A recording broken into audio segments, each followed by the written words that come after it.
I've been asked, what is it that makes CSA different? What distinguishes this program from other programs? And I think there's a few things that stand out for me when I'm faced with that kind of question. And I think the first one is the rigor of this program. It is a year long, and it's a packed year, very deliberately. Our intention is that our students are steeped in all aspects of supervision throughout that year. And to that end, there's not only 8 days of a module, but there's also time with tutors, time with supervisors, work in learning triads. There's also webinars and plenty of written work. There's masses of reading. Some of you may or may not know, when we began this program way back in 2006, there was one book we could use.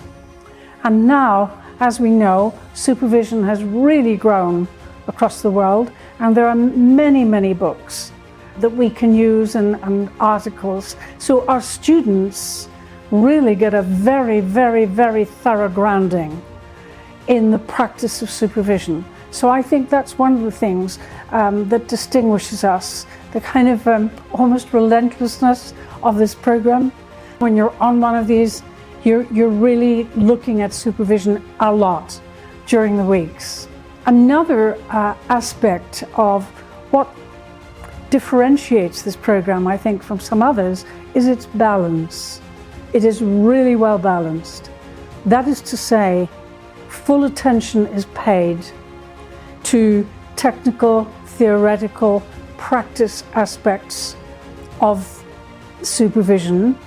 And that means, in the tutorials, in the practices, during the days and the modules, we've got lots of demonstration, practice, feedback, all that kind of really getting an understanding of what it means to sit in front of someone as a supervisor. That becomes embedded and indeed embodied. So that's one side of the balance. The other side, of course, is who I am as I'm working. And of course, our strapline is who you are, is how you supervise.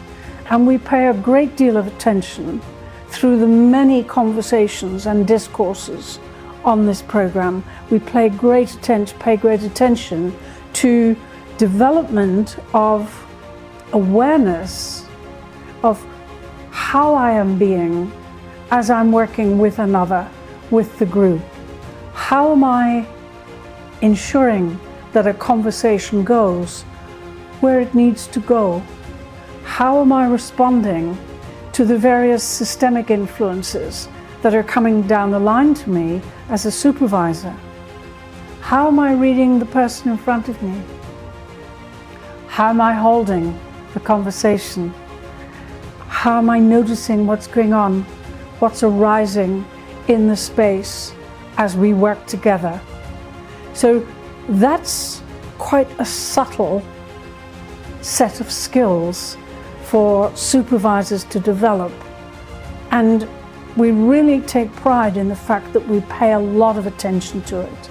We want to make sure that when our supervisors leave the program, that they are not just comfortable in any supervision situation, but actually that they're very competent and that they're awake and alert.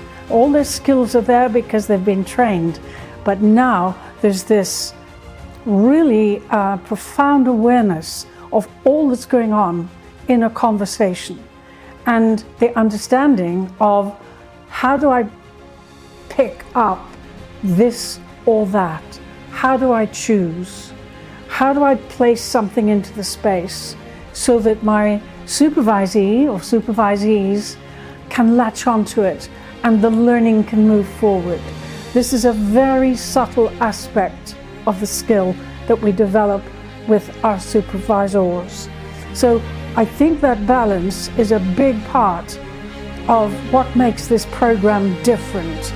And it's just very important.